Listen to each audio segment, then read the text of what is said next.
Hello everybody, I'm Colin Hobson, CEO of Spatial, based on the west coast of the US. And this is something we've been doing as a company, Spatial, for a long time, and that's CAD data into GIS. And I'd be happy to talk about our products that do all of that. But ACDC is one of our products, and I'll get to what that is. Yeah, so we have a product called ACDC. It's the context for a lot of what I'm showing you, but the challenge remains in the industry, and that is, how much time has been spent on data capture when the data already exists. So we have a system, it's as constructed design certification. That's the ACDC acronym.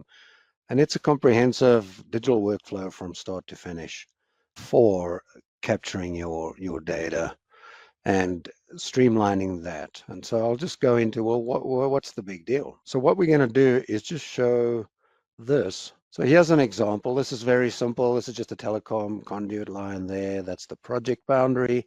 It's in Civil 3D, but this is actually CAD entities because Civil 3D doesn't have fiber conduits as a 3D object. So this is just CAD lines. And what we've done in ACDC is enabled the people to fill in a bunch of data. And so as a cameo, and then also down here, there's actually the project info. So we would apply all of that to this particular thing. And so from there, the draftsperson can draw the drawing, and I'll come back to that. This is just a very high level overview. How do we get the draftspeople to actually provide that information? How do you set the data in there? But from here, they can literally drag and drop this drawing into the ACDC portal. We run a whole lot of validations. Obviously, those are according to the pre-defined rules and all of that. But from there, literally, you can publish it straight into ArcGIS. Here it is in ArcGIS Online. We've also enabled REST services. So if you wanted to see it in ArcGIS Enterprise, it would be here too. This ArcGIS Online is also set up as so you'll see it's published to the Open Spatial ArcGIS Online account, but we also have automated the setup of collaborations with your organization's ArcGIS Online. And so this would then appear where you've defined it in your organization with all the data. So that's essentially the gist of this entire presentation, is how do we get from here and how do we get this in a position where it's useful and validatable, and then push that into available in Esri, completely automated, where we've done all the checks. And I'll explain what I mean by all the checks. So that's the takeaway. Literally within a matter of minutes, you can check that drawing. I know this one's really simple. I've got all sorts of other examples. And so we go from that to there. So if that's something your organization does, then this product is very useful. It's a whole lot more than just the CAD drawing into the GIS, because there's a lot of challenges as you look at this. So let's look at those challenges. What's the challenge of doing, what we do? So the first thing is the organizational stuff, workflows and data acceptance norms. There in the US, a lot of organizations accept PDF as the handoff data format for projects. They're not insisting on drawing files. And if they did, how would that work? And so there's that. The other one is the workflows.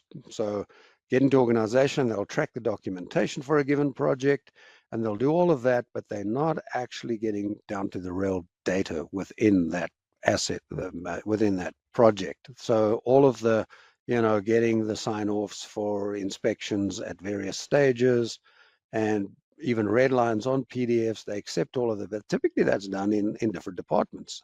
And so the GIS folks, or the asset management folks, they just get lumped with a set of PDF files and DWG drawings that you could at least see what's going on, but they're not that useful. You still have to go in and recapture that data. And so I often do in these webinars, I'll do a quick survey and say, well, in your organization, what percentage of files are only provided as PDF or are only usable for the GIS folks as PDF? And that's still in the majority. It's anywhere from 60 to 80%, depending on the audience, which is somewhat ridiculous, because in the CAD drawings, you have survey accurate information, you have all the attributes available to build and create that stuff. So they've got the data. There's no two ways about it. The question isn't that, it's, well, how do we change the organization and that workflow? And that's a little more challenging. So, I always say, well, where's the data? In those drawings or on that PDF? Is it in the PDF? Is the PDF a rendition of multiple CAD layers from XREF all over the place? And how does the final person actually then get to it? Because the PDF is clearly a readable document, human speaking. But going from that PDF and pulling all of the attributes that are needed for any given asset, that's a challenge, because you can open a CAD drawing. The problem is if you get a CAD drawing from this engineering company or that contractor or this in-house, even sometimes in-houses are using different ways of doing things. And there are lots of different ways of storing data inside of your DWG. And so if every drawing you get is different, then literally you're expecting the person capturing the data, if they have a DWG drawing and say a PDF, to go and reinterpret and refigure out, oh, this layer plus that one is these features. Oh, those ones were existing. These ones are new. And all of that has to be done. And quite frankly, it's a lot of work and requires quite a lot of skill, but it delays the availability of the data in the organization, and it introduces a whole data capture scenario that needs its own QA/QC from there. So until we are, and I hope so, and we're going there as an industry, until we have a full 3D digital workflow that never has a PDF or any kind of sign-off, then sure, that data will be on those assets.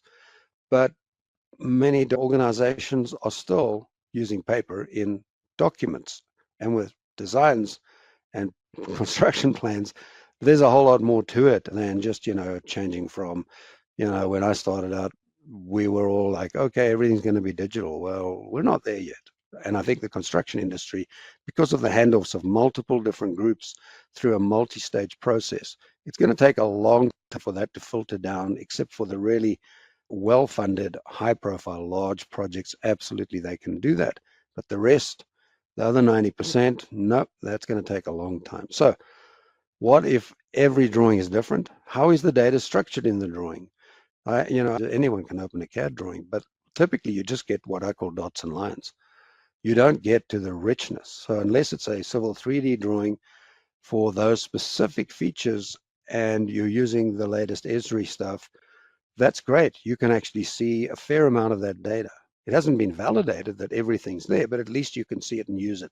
So we're getting there, but it's going to take a very long time, especially if you're still just getting the PDF of that. And in Civil 3D, there's 3 or 4 different places to store all the data. So you've still got to go and figure that all out and track it. And it's very, very, very, very time consuming and essentially a huge drain on an organization, because they're getting data after the fact, late, and they're having to employ people to recapture stuff that already existed. And then also, when that handover happens, how do you know everything is in the drawing? Have all the attributes been assigned? Has every asset got all of the things that you want in it? And so this is the bigger challenge. It's in the actual nitty-gritty of the documents you get. So just because you are one of the 10 or 20% that gets a DWG file, you still don't know that you've got everything in there. Did they capture it right? Did they provide you with the design drawing rather than the actual as constructed drawing? There's a big challenge there. And then lastly, how do you actually get all of that variable CAD information or data? How does that match to your GIS? How do you get something that's on a layer or multiple layers within a drawing, or multiple features on the same layer, even worse? How do you relate that to the specific features you want in your GIS, the specific attribute columns, and also then even the domain value? So you're going to go and do a refactoring of all of those and figure that out. And that's also part of the biggest challenge of this whole thing. So ACDC addresses all of these things. Obviously, some of them where we got a little ways to go to be completely, wonderfully perfect, but it's a huge step in the right direction.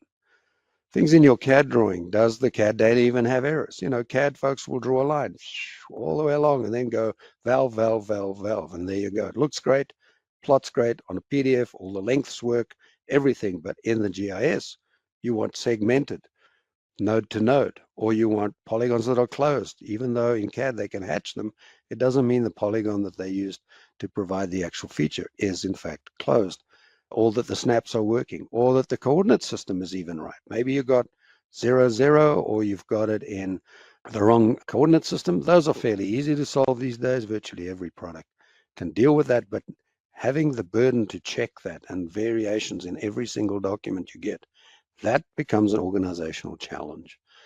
Also, if you want the CAD person to draw with a specific structure, you have to be able to provide them with all of those templates, with all of the guidelines, and that's a fair chunk of work that requires you understand CAD and GIS, something that we've been doing for a long time, and that's sort of built in to the ACDC product. And I'll show you that in a minute, but essentially the ACDC product is both of those things. It's a product for helping the organization set up to achieve what I've outlined, but also it's a set of tools that the CAD person can then use to literally download the toolkits, work on it, and it's all nothing proprietary in there. It's all standard CAD stuff. They can download it, teach themselves, use it. We in the US, we recommend using the National CAD Standard on the CAD side because most people know those structures. Of course, there's National CAD Standard has its own lacking stuff in it, but it's also a very good way of saying, well, this is how we want the drawing structured, handed over, etc. So to get the CAD person to be able to self-serve, that is our goal. So let's do a little cameo quickly then of how does ACDC work. It's very much focused, not so much on the product. I'm happy to give you a full product tour or anything later on, but let's look at the organization. So first of all, somebody is drawing something over here, and you nearly need to control and provide a standardized set. And so this is where the organizational challenge comes in, and that is that the organization has to be able to insist that not only do we want a drawing, we want the drawing to be using this structure so that we can validate it automatically. So without that, and so a lot of organizations don't want to do that. They'll say, no, no, no, we don't want to, put any barrier to new developments and things, or we can't expect it, or whatever that is. That's a challenge in and of itself. It's an organizational and or a workflow challenge. But the fact is, if you want to automate something, it has to be at a given standard. And you need to make it easy for the person creating that to do it. And I can go into that.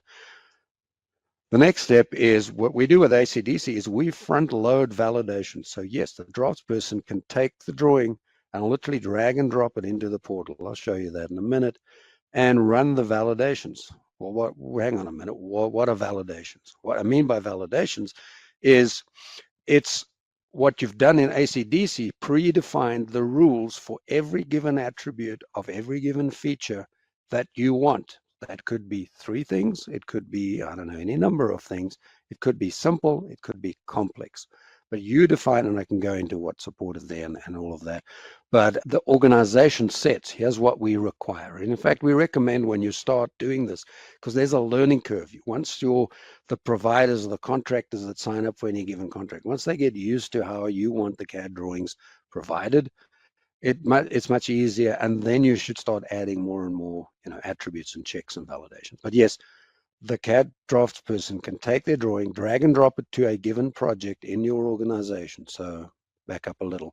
The organization would have their own ACDC portal, and that provides a free service to anyone uploading to a given project. The organization defines the projects and, in fact, invites a point of contact at a given engineering company or consultant or contractors or whatever, or even internally, they still define a project and assign it to different people. So ACDC will work both internally and externally, but the person then drag and drops that drawing to that project. So for each project, you can set up what are the validation rules and what's your standards and all of that stuff. So this person validates that drawing before it's ever even submitted. If it's wrong, if it has errors that are flagged as an error. So for example, every pipe needs a diameter or a material or a depth, or the polygon's not closed, or you've put in a substation with nothing connected to it. Well, that's not going to fly. Any of those things. So I'm mentioning simple CAD things: snapping, breaking, touching, containment. You can even do checks between features, like is the downstream elevation of the pipe above this one at a at the appropriate elevation, whether you're checking upstream or downstream. Are the lines drawn in the right direction?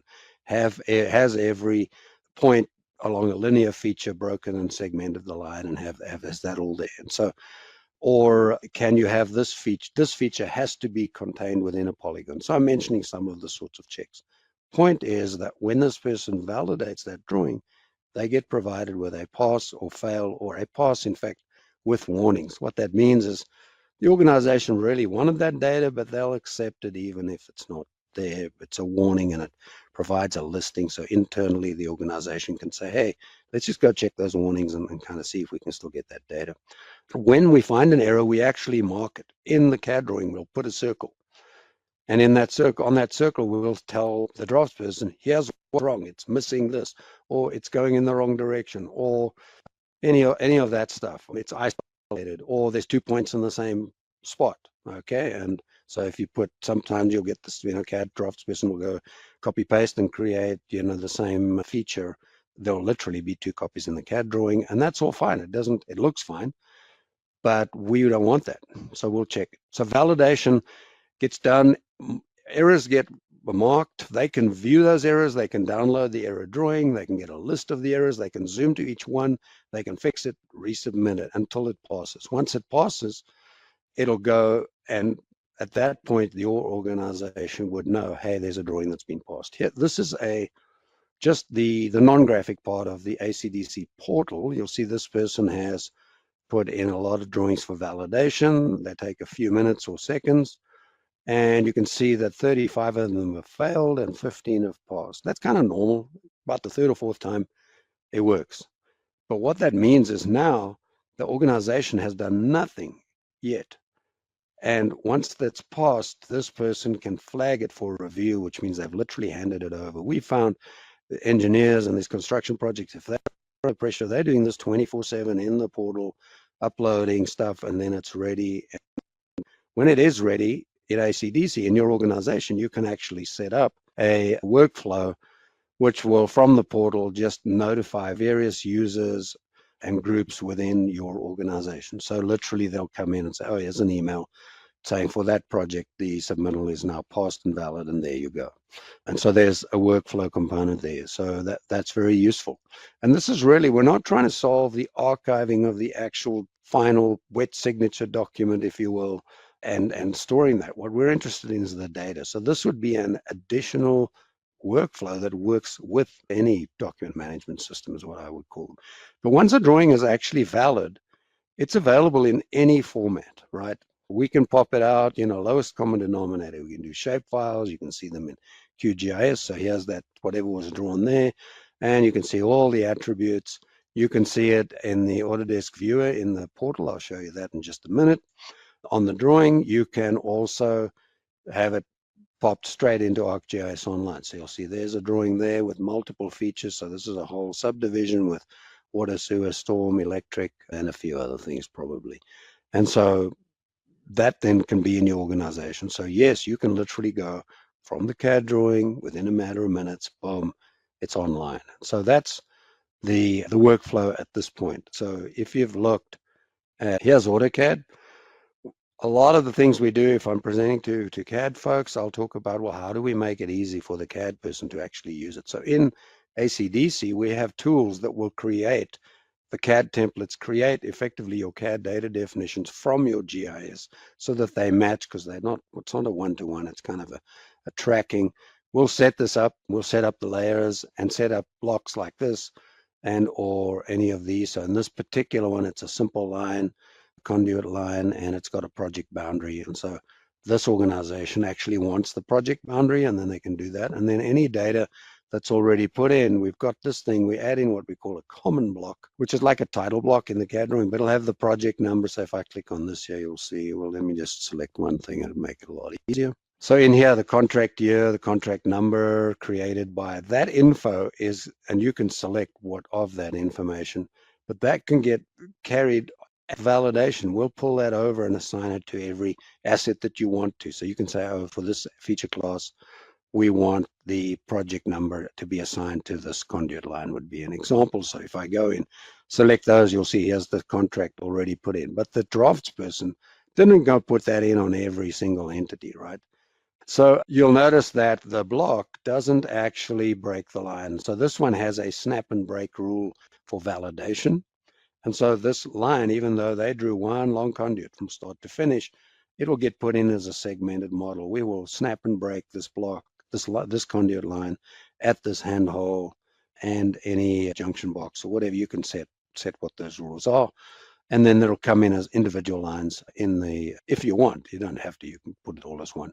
So that's just yet another validation rule. So ACDC, you'll find ACDC if you want information about it. Asconstructed.com is the website. And from there's a whole lot of stuff in here you might want to look at. Actually, for this webinar, there's in fact a page that's probably the best place to start, which would be this one, ACDC for ArcGIS. That's a whole, you can go look at it. There's things like, videos and all that stuff and information.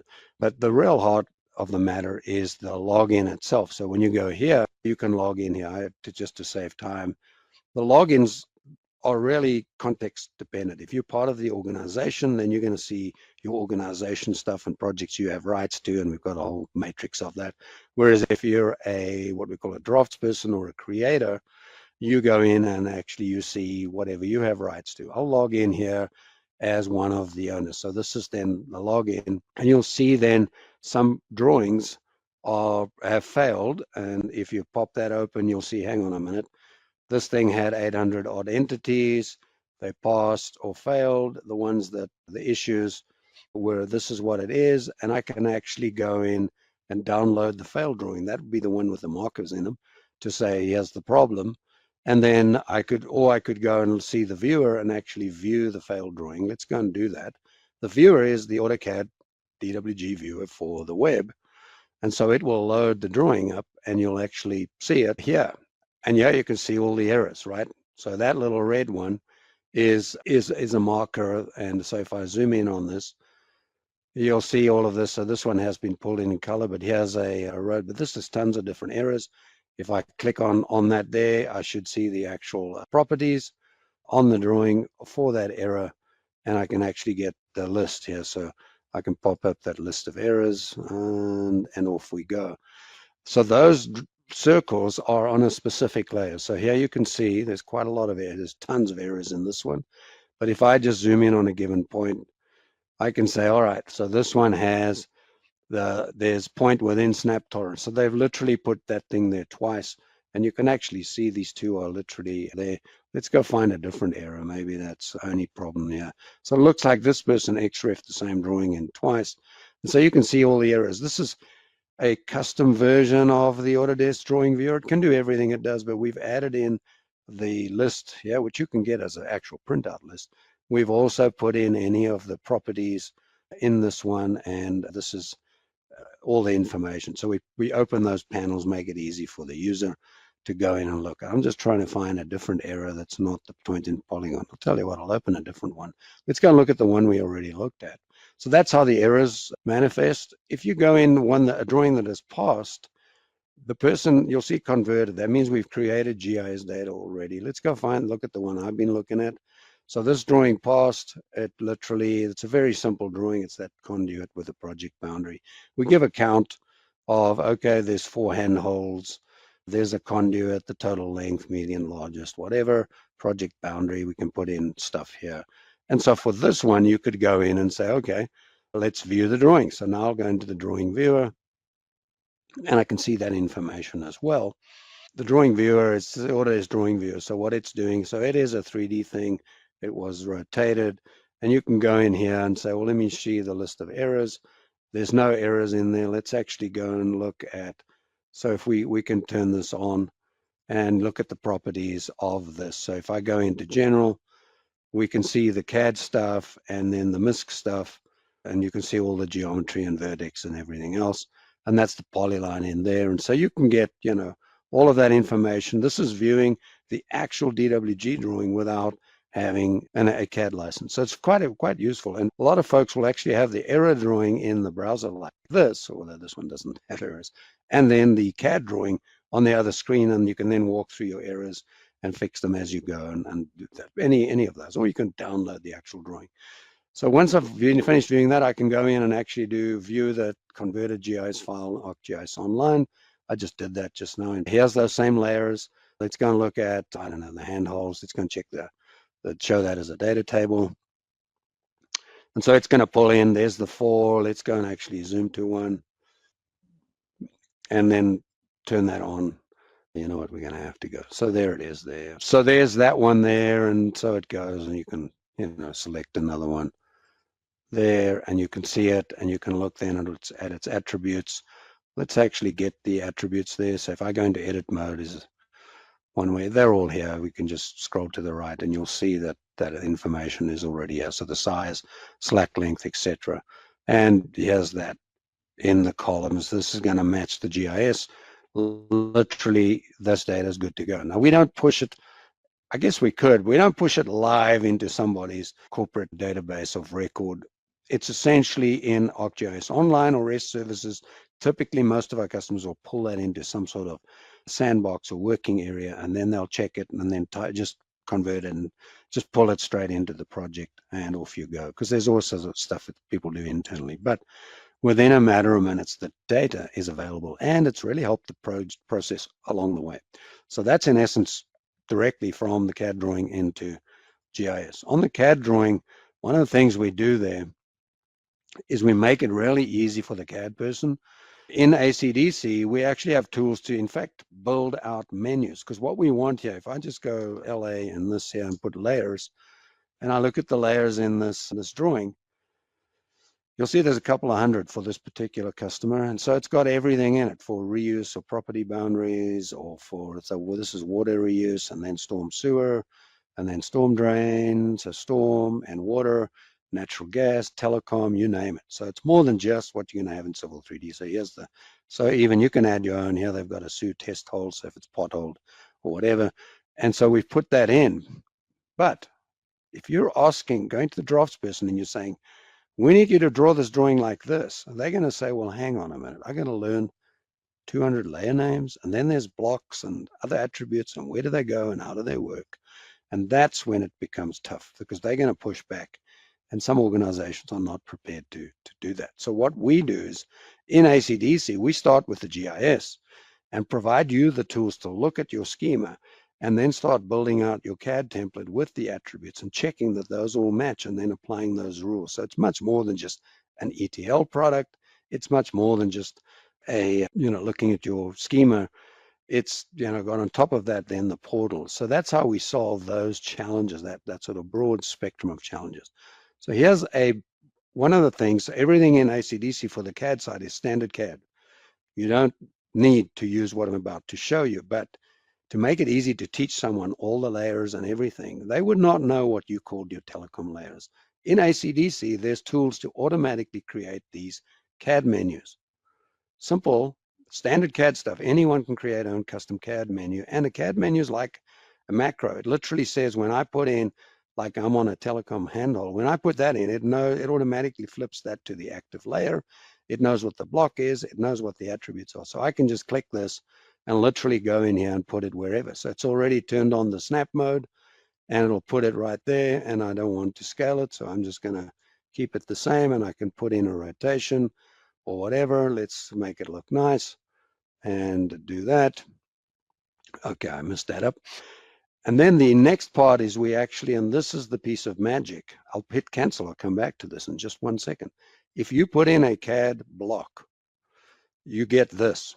You get the CAD attributes, which our tools already created, whatever attributes you want, can have defaults, but it is a free format, fill in the blanks. And that doesn't help the draftsperson, because they have no idea what you want for the splice information or the sizes. How do you want that data? They don't know. So what we did do is, in ACDC, we actually create a text file that goes with your CAD template. It's just a regular text file. You can look at it, but you can download that, which means you can work offline without having to go in and be online or whatever. You just download the toolkit and do that.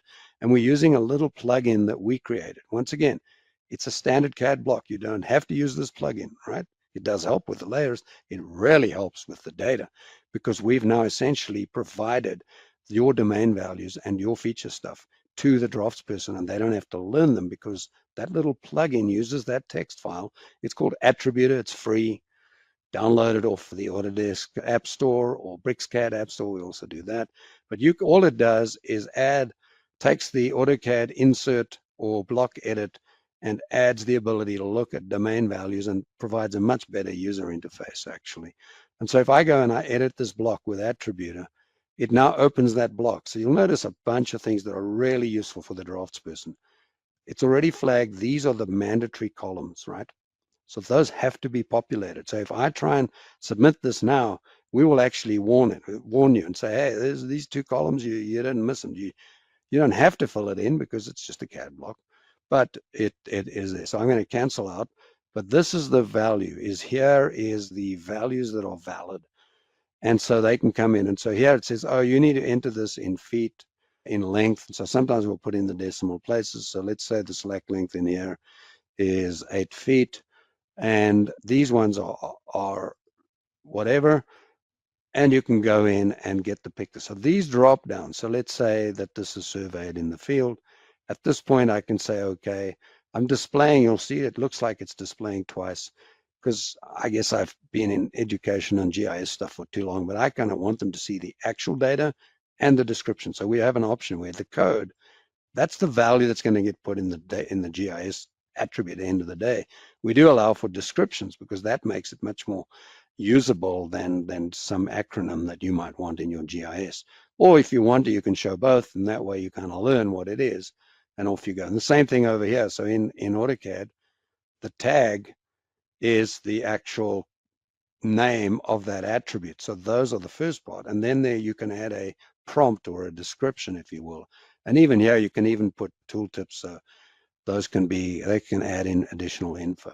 So let's say we're good now. I placed that. And now when this gets put into, and so the layout of this block, we even have tools to help with that. When that gets put in, it's going to pass because I know it's got the attributes, it's snapped to the right place. We're good to go. And that's just a little bit on how you do it. We actually, for validation, we will check that the coordinates of this project. Maybe I can show you that. Let's go to ACDC quickly. So we go here to the portal. Let's go back behind the scenes a little. If you want to submit a new drawing, it's basically you come in here and it will then show you what projects are available to you. So you can actually go in and look at them. You can put the file format. It looks like in the particular login, I don't have a project available, and that's fine. If you go to the dashboard here, it also shows you, here's the projects you're available. Here's this download. So this is how the draftsperson or the engineering company can get the toolkit. They literally just get invited to this project by the organization. They go to it. This particular person has access to multiple projects, and each one of those is going to be different. And they will then be able to download these documents to go and use it. We kind of usually zip up. So there's the menus, standard CAD menu, etc. But if you're in admin, you can come in here. So once again, I said this has sort of dual zones. So if I'm in admin, I can go in and manage projects. So define a new project, assign the organization, etc. So for example, here, there's these 2 developers, the username is there, and it's set up for that. And then you can look at the workflow set, and you can actually go and look at the documents and set this whole thing up and invite people. You can put your own logo up there and that sort of stuff as well. And this is a scratch thing that I'm using. And so if you go to admin, you can manage your organization, you can manage the documents, document sets, and then even the notifications for tracking people. So you can set all of that up. So that's in essence the ACDC stuff. So I'm going to jump to the PowerPoint here. If you want to know more information, you can go to look at asconstructed.com, the website itself. If you just go to the beginning here, there's videos. You can schedule a meeting. If you want ACDC for ArcGIS, which is essentially a little more detailed, there's a video here. And really it contains, essentially those challenges. But pretty much just create the drawing, submit it, validate it, it gets approved, publish it. And this is huge. We found that folks are turning things around where something would take, a number of hours on a small project, or even days or months sometimes for final checking and capturing of data manually from PDFs. with our system, that'll literally turn into a matter of minutes. And so you can go in there. We do have case studies up here on our webpage. So we do have, a whole lot on how it works and how you deal with PDFs and how you can go from, CAD to GIS straight through. How does the workflow work? If you put ACDC into the process, here's an actual customer's process, and then we added ACDC, and it's just a couple of handovers, but it's much more simplified. And so it really is at this project stage. So we front-loaded the CAD data being captured. Within ACDC itself, if you go in the back end, there's all sorts of tools for creating those menus and stuff that I mentioned already. So you can come in and define, the configurations like this for the features, the attributes, the rules on the attributes, the data types, the lengths, all of that sort of stuff. There's, as I said, a menu builder. So on the menu builder, you can go in, preview it, create it, hit the button, and hey, you've turned into a CAD guru. On the attributor, it's really a powerful tool. It just makes it easy. I have no idea why Autodesk have never had a decent set of drop downs on attributes within their stuff. It is there in products like Revit and Civil 3D these days, but Civil 3D also has base data on a Civil 3D object, but there's also property sets and a couple of other places where people can add attributes. So the end result is it's still quite difficult to traverse your way through that to find out what's actually going on in the product. So here you can see a long tooltip that's provided on a mature data set. So we did do some surveys. This is on existing customers who've been using it for a while, and literally they went from here where it was a matter of days on average between these customers for before ACDC, the green dot, to with less than a day, and that sort of includes a little bit of working, checking between different people. The biggest thing is also the change in confidence in data. Less than 50% confidence in your recaptured data, and now you're up at the 90 percentiles. And the amount of time, I mean, literally we took this was 2024, we took a subset of our customers, and so for that subset, and they don't want to be named, so it's very generic here, but literally you're going to save a quarter to a full-time person per year just on data capture, and you're going to have that data virtually immediately. This process is finicky to set up because there's so many. It's not hard, it's just a lot of interrelated parts, and the organization has to be prepared to actually make that effort. But once you've done that, then on every single project, you're going to get that benefit, and it literally pays for itself within 6 months to a year.